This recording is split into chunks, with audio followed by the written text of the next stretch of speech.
Hi guys, just another quick review on the Native American Oracle cards. Just received this last week. I so wanted to love this deck. It's by Los Scarabo. Where is that name? Yeah. Scarabo? I don't know how to pronounce it. But I think they made a tarot deck too. A Native American tarot deck. That I need to check out. Their book doesn't have a whole lot of information. There's a lot of typos. I highlighted some of the stuff to kind of help me. The book was so thick. Like, when I first got it, it was that thick. And it was just other languages. So you only get, like, that much information. I just cut the rest of it out. I couldn't stand it. Whenever I was trying to go back and reference, I kept accidentally going into the different languages, so I just cut them out. I really wanted to love this deck.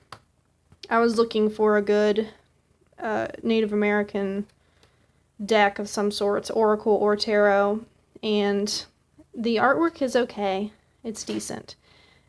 But some of the things, obviously, they got a little wrong. You can just tell that whoever made this definitely didn't understand much about Native American culture. It reflects certain cultures, but not all. And I feel like they could have gone a little bit more universal and less, I don't know, stereotypical? I don't know. I feel silly because I'm Native, and I didn't have a deck that was kind of reflective of that and something that could really help me. But I probably won't be working with this deck a whole lot. I was a little disappointed in it.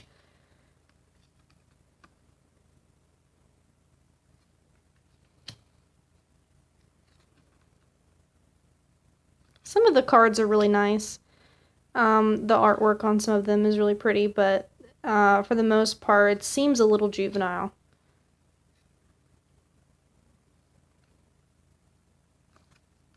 Some of the legends are a little off.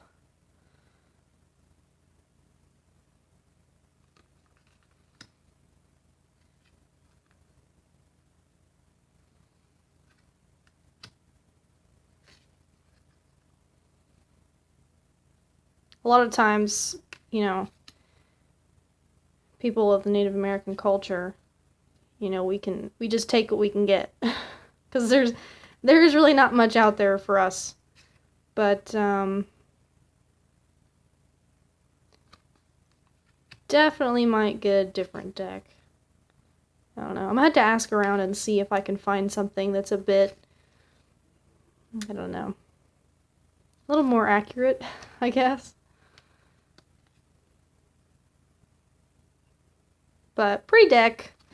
I think this is probably one of my favorite cards, just for the artwork alone, not really for the legend or anything like that. But and there was definitely more male-oriented cards than female. So this is supposed to, this is pretty funny. This is supposed to be an elk. Now, in my opinion, it looks like a cross between a moose and an elk. But I don't know.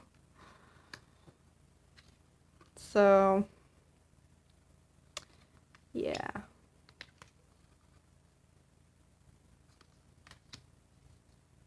Decent sized cards. They're kind of wider but shorter. Pretty easy to work with, very easy to shuffle. But like I said, I haven't really worked with them a whole lot. Now, there is one thing I like about this deck, and that's in the book, it's got a reference for each of the cards as like a time. So like each of the cards represents a certain time period. So some of them, I think the animals are like a month. There's like, each one's a certain month. And then there are ones that are like spring, summer, autumn, winter, and then the days of the week, and like 1 to 3 months, 1 to 3 years kind of thing. And then another one that's dependent on the will of the seeker. So I did kind of like that. I like how they incorporated that in the cards, but that's probably the only thing that I really liked about this deck. So I actually may only use this deck for that purpose.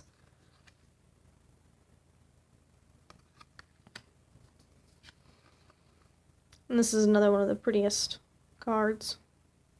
They got a little mistake there. But it's really pretty. So, a little bit disappointed, you know. But, you know, I'll just have to try to look for a different kind of deck for the purposes that I was going for. But, like I said, another cool thing about the deck is that it's got that time kind of thing in it. But, so yeah, that's my little quick review of the Native American Oracle cards.